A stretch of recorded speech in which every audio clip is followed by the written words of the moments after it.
So we have a game here called Even and Odds, and one side is assigned evens, the other is assigned odds, and then on the count of three, a representative for each side reveals a number of fingers from 0 to 5, and then if the sum is even, the evens win, if the sum is odd, the odds win. And they are asking here, Marilyn, if the evens have an advantage. So we're going to answer some questions here and see if the game is fair or if the evens actually have an advantage. So first question here is the total number of fingers shown a discrete or continuous random variable? So since we can count the number of fingers there, then we're working with a discrete random variable here.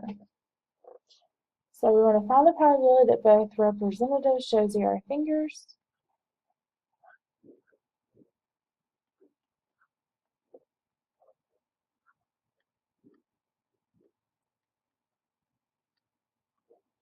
So that's that, the first 0 and the second is 0. And here we're working with the independent events, so we can just multiply those together. A complicated formula there. And means to multiply. And we have the possibilities of 0 through 5, so that's 6 outcomes, and 0 is one of those 6 outcomes. So 1 out of 6 times 1 out of 6. So we're working with 1 out of 36, or approximately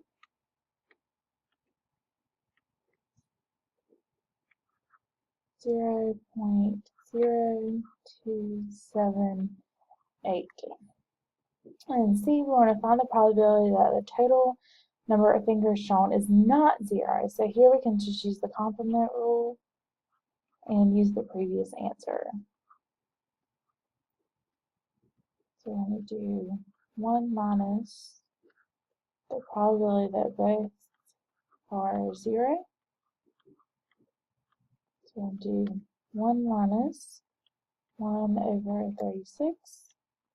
So we end up with 35 over 36. Or approximately, we can just do 1 minus second, and then negative button here, and that'll subtract the previous answer, and we get 0.9722 there. So our next question, we have the table below gives the probabilities for the total number of fingers shown. We want to verify this is a discrete probability distribution. So to do that, we have to check for 2 conditions. So we want to make sure that each probability is between 0 and 1 inclusive here. That's our condition. And we also want to make sure that the sum of our probabilities is equal to 1 here. So if I scan through these, notice that they repeat. All of those values are between 0 and 1. So we're good on that first condition. And then here, if we add these up, we'll also notice there that that adds up to 1. So to save time, I'm not going to do that, but if we add these up, they equal 1. Okay, so E, we're asked to create a probability histogram for the total number of fingers shown. So what this will look like is very similar to a relative frequency histogram. So I've already drawn this here. So we have our random variable across the horizontal axis, and then our probabilities down the vertical axis, and you want to make sure you label everything and title it. So I'm just going to move this here so you can see the graph. So I have my number of fingers shown and then my probabilities. And you'll see my graph. So this is approximately, well, 1 over 36 is 0.03. So my bar goes up to 0.03, and then this is up to 0.05, etc. So you can notice this is very nice, exactly normal there, very symmetrical histogram. So part F, we want to compute and interpret the mean of the random variable x. So what we can do is use our calculator to do this. So it works like group data. So what we're going to do is we're going to put our x values into L1. So these values here are going to go in L1 and those in L1.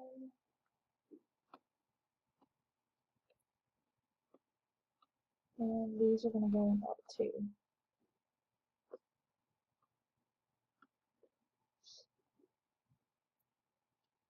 And then I'm going to put my probabilities there into L2. So let's do that here. So I'm going to go second plus 4, enter to clear out any list I have, again with that good habit. And then go to stat, enter, and then in L1 I'm going to type in my x values. So 0, 1,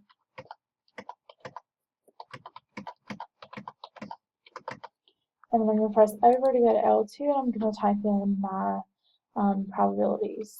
1 over 36. You'll notice they convert into decimals. That is perfectly fine. Just keep going.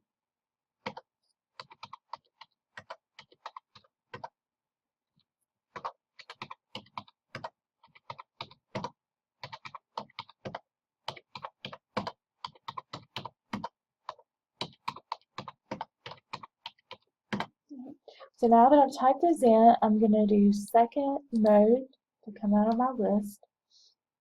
And then I'm going to press stat, go over to calc, and we're going to do one variable statistics.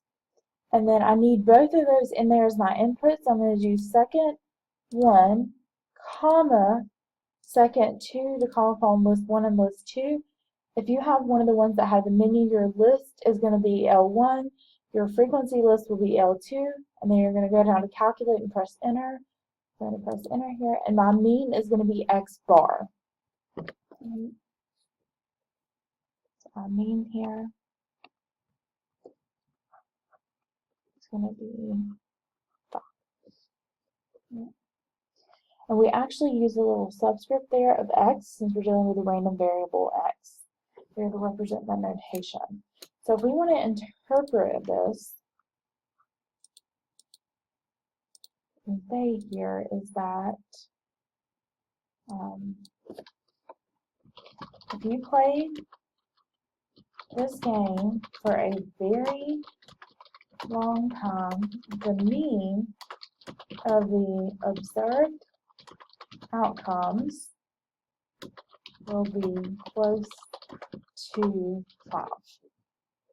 So that's how we would interpret the mean there. So G asked us to compute the standard deviation. So I already have that up on my screen there. So that's our sigma. So our notation here is we're going to have, oops, go back on the pen here.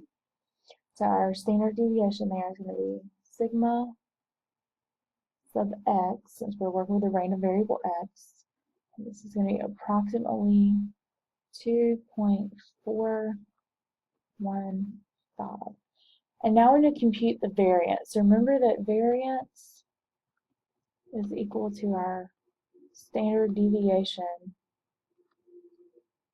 squared. Right? So we can do this several different ways. I can actually write that out and then square that. Or what we can do is we can do bars and then 5 for statistics and then 4 to call upon our standard deviation and then square that.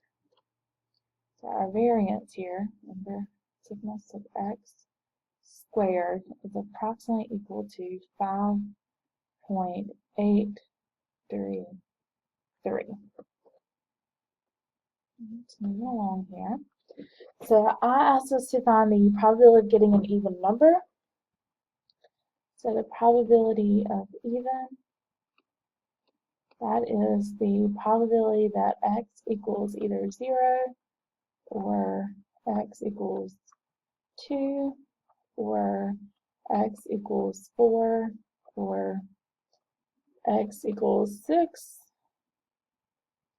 or x equals 8 or x equals 10. So we can kind of see there that's more the numbers, and so that's why the main question was being asked there as to why they wondered if the game was fair or the evens had an advantage because there's more even numbers than there is odd numbers. So we're working with or there, and none of these categories overlap. They're mutually exclusive, so we're just going to add those probabilities together. So 0 is 1 over 36, 2 is 1 over 12, 4 is 5 over 36, 6 is 5 over 36, 8 is 1 over 12, and 10 is 1 over 36. So when I add those together in my calculator, so I'm going to go through this real quick. So 1 over 36 plus 1 over 12 plus 5 over 36 plus 5 over 36 plus 1 over 12 plus 1 over 36. You can see there I get 0.5, which is a fraction, is a half. So you're going to anticipate the probability of getting odd numbers also a half, so let's calculate that. So this is going to be probability of getting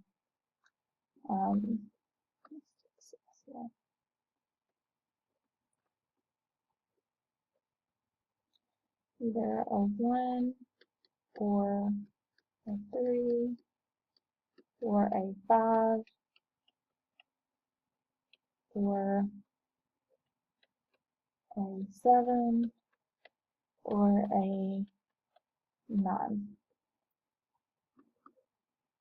So 1 out of 18 plus 1 out of 9 plus 1 out of 6 plus 1 out of 9 plus 1 out of 18. So again, when we add these here, we also get a half. So the game actually, it turns out to be fair. So yes, since, so the probability of even is equal to the probability of odd. So a lot of times when we look at things initially, we may think that they're not fair, but they turn out to be that way.